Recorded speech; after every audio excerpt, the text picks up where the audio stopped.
14 గ్రామాలకి ఒకేసారి వచ్చిన పండగ కర్రచెట్టు పోలమాంబ జాతర. ఈ జాతర అయితే 3 రోజులు జరుగుతుంది.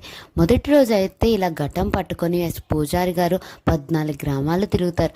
అన్ని గ్రామాలు తిరిగేశాక లాస్ట్ వచ్చేది మా గ్రామం అన్నమాట.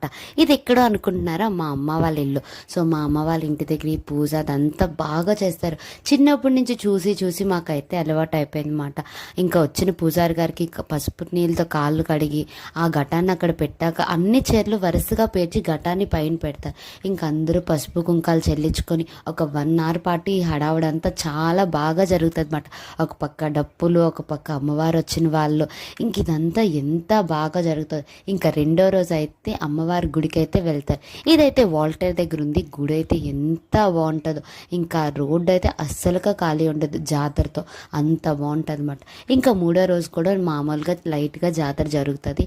కానీ ఈ 3 రోజులు మాత్రం ఈ పోలమాంబ పండగ మాత్రం అద్దరు కొట్టేస్తారు. వైజాగ్లో ఉన్నారు, ఎక్కడ లేని వాళ్ళందరూ వస్తారు. ఎందుకంటే ఒక ఊరి పండగ అయితేనే హడావుడి చాలా ఉంటుంది. అలాంటిది 14 గ్రామాలు ఒకేసారి చేసుకునే పండగ అంటే ఇంకెలా ఉంటుంది. ఇంకా ఈ పండగకి వెళ్ళడానికి నాకైతే 2-3 years నుంచి అవ్వలేదు. ఇయర్ అయితే చాలా మిస్ అవుతానేమో అని చెప్పి అనుకున్నాను. బట్ ఫైనల్లీ అమ్మవారి దగ్గరికి వెళ్ళాను, అమ్మవారి బ్లెస్సింగ్స్ తీసుకున్నాను. ఐఎమ్ సో హ్యాపీ మాట.